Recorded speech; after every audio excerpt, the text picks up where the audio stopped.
बहुत समय पहले की बात है। एक राज्य में राजा विक्रम नाम का एक बहादुर और न्यायप्रिय राजा शासन करता था। राजा विक्रम अपने प्रजा का बहुत ध्यान रखते थे, जिससे प्रजा भी उनसे बहुत प्रेम करती थी। राजा की बहादुरी और सुंदरता की चर्चा दूर दूर तक थी। एक दिन राजा विक्रम एक दूसरे राज्य में गए, जहां उन्होंने रानी पद्मिनी को देखा। रानी पद्मिनी अपनी सुंदरता और बुद्धिमानी के लिए प्रसिद्ध थीं। राजा विक्रम को उनसे पहली ही नज़र में प्रेम हो गया।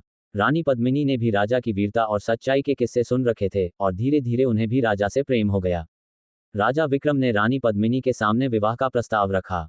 रानी पद्मिनी ने राजा की सच्ची भावनाओं को समझा और दोनों का विवाह हो गया। दोनों का जीवन खुशियों से भर गया।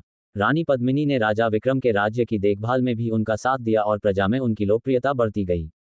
परंतु समय का चक्र हमेशा एक जैसा नहीं रहता।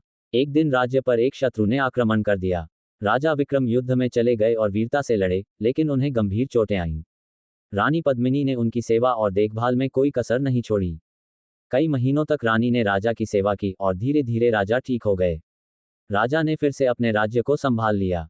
उन्होंने रानी के प्रेम और त्याग की गाथा पूरे राज्य में सुनाई, जिससे सभी उनकी रानी का और भी आदर करने लगे। रानी पद्मिनी और राजा विक्रम का प्रेम, त्याग और एक दूसरे के प्रति सम्मान सभी के लिए एक मिसाल बन गया। उनकी कहानी सदियों तक लोगों को ये सिखाती रही कि सच्चा प्रेम न सिर्फ खुशी में बल्कि मुश्किलों में भी साथ निभाता है। इस प्रकार राजा विक्रम और रानी पद्मिनी की प्रेम गाथा इतिहास के पन्नों में एक अमर कहानी बन गई।